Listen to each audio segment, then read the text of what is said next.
세상엔 너무나 익숙해서 더 이상 궁금하지 않은 것들이 있습니다. 우리가 매일 먹는 음식도 그중 하나죠. 그런데 말입니다. 그 음식들 생각보다 놀라운 비밀들을 숨기고 있습니다. 의외로 사람들이 잘 모르는 음식 잡학상식 지금부터 하나씩 풀어보겠습니다. 1. 당근은 원래 주황색이 아니었다. 우리가 흔히 보는 당근은 주황색이지만 당근의 원래 색은 흰색, 보라색, 노란색이었습니다. 원래 중앙아시아에서 자생하던 당근은 보라색이 일반적이었고 지금의 주황색 당근은 17세기 네덜란드에서 오렌지 왕가를 기념하기 위해 개량한 품종입니다. 국가의 상징색을 당근에 입힌 셈이죠. 상징을 위해 채소 색깔까지 바꿨다는 점 정말 흥미롭지 않나요? 네. 케첩의 기원은 토마토가 아니다. 케첩의 원조는 중국에 발효된 생선 소스 K-체합 K-TSIAP입니다. 이는 말레이시아와 동남아 일대로 퍼지며 유럽 상인들에 의해 영국에 전해졌고 영국인들은 자신들의 입맛에 맞게 개량하기 시작했습니다. 처음엔 버섯, 호두, 생선 등을 넣은 소스였고 토마토 케첩은 훨씬 나중에 등장했습니다. 우리가 익숙한 빨간 케첩은 19세기 미국에서 탄생한 변형이라는 사실, 놀랍죠? 3. 바나나는 나무에서 자라는 게 아니다. 많은 사람들이 바나나는 나무에서 자란다고 생각하지만 바나나는 실제로 풀에 가까운 식물입니다. 바나나 나무처럼 생겼지만 줄기가 목질화되지 않은 초본류이며 세계에서 가장 큰 풀로 분류됩니다. 그리고 바나나의 씨앗은 과거엔 실제로 먹을 수 없을 정도로 단단하고 컸는데 오늘날 우리가 먹는 바나나는 인간이 개량해 씨앗이 거의 사라진 형태랍니다. 4. 초콜릿은 한때 화폐였다. 초콜릿의 원재료인 카카오는 고대 마야와 아즈텍 문명에서 매우 귀하게 여겨졌습니다. 단순한 먹거리를 넘어 신의 음식으로 여겨졌으며 카카오 열매는 실제로 화폐처럼 사용됐습니다. 예를 들어 카카오 열매 100개로 칠면조 한 마리를 살 수 있었고 10개면 매춘부를 살 수 있었다는 기록도 있죠.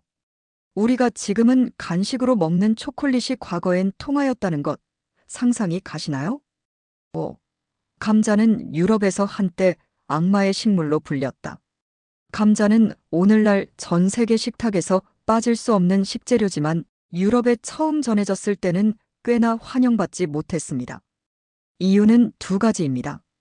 첫째, 감자는 독이 있는 벨라도 나독말프와 같은 가집과 식물이어서 사람들이 위험하다고 여겼고, 둘째, 성경에 감자 이야기가 없다는 이유로 종교적인 반감도 있었습니다.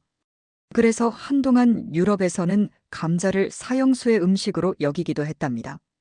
6. 껌을 처음 씹은 사람은 고대 그리스인. 껌은 현대의 발명품 같지만 그 기원은 무려 5000년 전으로 거슬러 올라갑니다. 고대 그리스인들은 메스틱 나무에서 추출한 수지를 씹으며 입냄새를 줄이고 구강청결을 유지했습니다. 북유럽 사람들도 자작나무 껍질에서 추출한 수지를 씹었다고 하죠. 현대 껌은 천연 수지 대신 합성 고무를 사용하는데 그만큼 오랫동안 씹을 수 있는 장점이 있지만 땅에 버리면 자연 분해가 거의 안 됩니다. 7. 꿀은 유통기한이 없다. 놀랍게도 꿀은 영원히 보관할 수 있는 식품 중 하나입니다. 실제로 고대 이집트의 파라오 무덤에서 발견된 3000년 된 꿀이 여전히 먹을 수 있는 상태였다는 보고도 있습니다.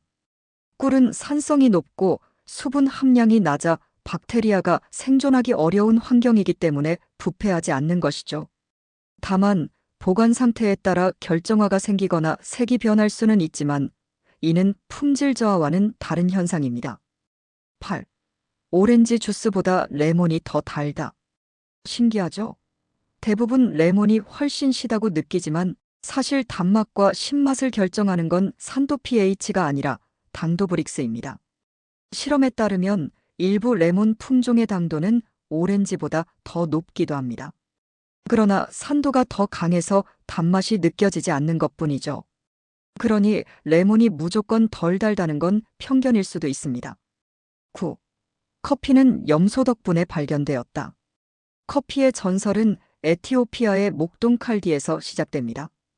그는 자신의 염소가 어떤 열매를 먹고 밤새 흥분해서 뛰어다니는 것을 목격했고 그 열매가 바로 커피나무의 열매였습니다. 이후 이를 끓여 마시기 시작했고 이 전통이 아라비아로 다시 유럽으로 퍼져나갔습니다. 오늘날 전 세계 수억 명이 마시는 커피가 사실 염소의 행동에서 시작되었다니 인류 식문화의 발견은 정말 우연의 연속이네요. 10. 파인애플은 한 그루에 몇 개 열릴까? 생각보다 많은 사람들이 파인애플이 한 그루에서 여러 개 열릴 거라 생각하지만 사실 파인애플은 한 번에 단 하나의 열매만을 맺습니다. 그 하나를 맺고 나면 그 줄기는 죽고 새로운 자식 줄기가 자라 다음 열매를 생산합니다. 그래서 파인애플은 재배에 시간이 오래 걸리는 과일 중 하나이며 한 개의 파인애플을 얻기까지는 23년이 걸리기도 합니다. 마무리. 이처럼 우리가 매일 접하는 음식들도 알고 보면 무궁무진한 이야기와 역사, 과학이 숨어 있습니다. 당연하게 여겼던 것들이 사실은 놀라운 비밀을 간직하고 있었다는 걸 알게 되면 다음에 그 음식을 먹을 때 느낌이 조금은 달라지지 않을까요? 오늘 영상이 유익하고 재미있으셨다면 좋아요와 구독 부탁드립니다. 다음 편에서는 음식 말고도 놀라운 잡학상식, 생활편으로 찾아뵐게요.